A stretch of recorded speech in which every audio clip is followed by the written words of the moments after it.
साहेब, हे तुमचे बालपणीचे प्रेम आहे मिस जेनी, म्हणून तुम्हाला मी सीओची पत्नी म्हणून काम करावे असे वाटते. जा जा, माझ्याकडे यासाठी वेळ नाहीये. तुम्हाला यासाठी 10 कोटी रुपये मिळतील. मी त्याच्यासाठी काहीही करू शकते. त्यानंतर तो मला 100 कोटींच्या महालात घेऊन जाईल. वा जेनी, तू इतक्या पैशांची मालकीण होणार आहेस. अरे, तू कोण आहेस? मी राज ग्रुपच्या सीओची भावी पत्नी आहे. म्हणून तू एक काम कर, त्याला विसरून जा, कारण तो माझ्याशी लग्न करेल. तुला ताप आहे असे दिसते.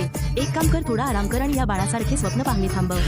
तू आला आहेस. राज कुठे आहेस? ड्रायव्हर, राज कुठे आहेस? एक मिनिट थांब. तू कोण आहेस? मी तुझ्या राजसाहेबांची भावी पत्नी आहे. पण तुझा कसा कोणता गुण आहे की राज तुझ्याशी लग्न करेल? तू हरामखोर कुत्रा, तुझ्या मर्यादा ओलांडू नकोस. निकिता, तुझ्या मर्यादेत राहा. मी तुम्हा दोघांना नंतर भेटेन. अरे, तू मला राजसरांशी कधी ओळख करून देणार आहेस? यानंतर तो मला घरी भाज्या बनवण्यास मदत करत असे, पण नंतर त्याचा हात जळाला असता. तू ठीक आहेस का? हे पाहून निकिता रागावायची आणि माझ्या जेवणात एक सरडा टाकायची. चल सरडा, मला आधीच माहित होतं की तुला घरात राहण्यास योग्य नाहीस. मी तुला बाहेर काढण्यापूर्वी तू स्वतःहून निघून जावं. निकिता, आता निघण्याची त्यांची पाळी नाही, तुझी आहे. आणि हो, मी राज ग्रुपची सीईओ आहे आणि जेनी माझी भावी पत्नी असेल.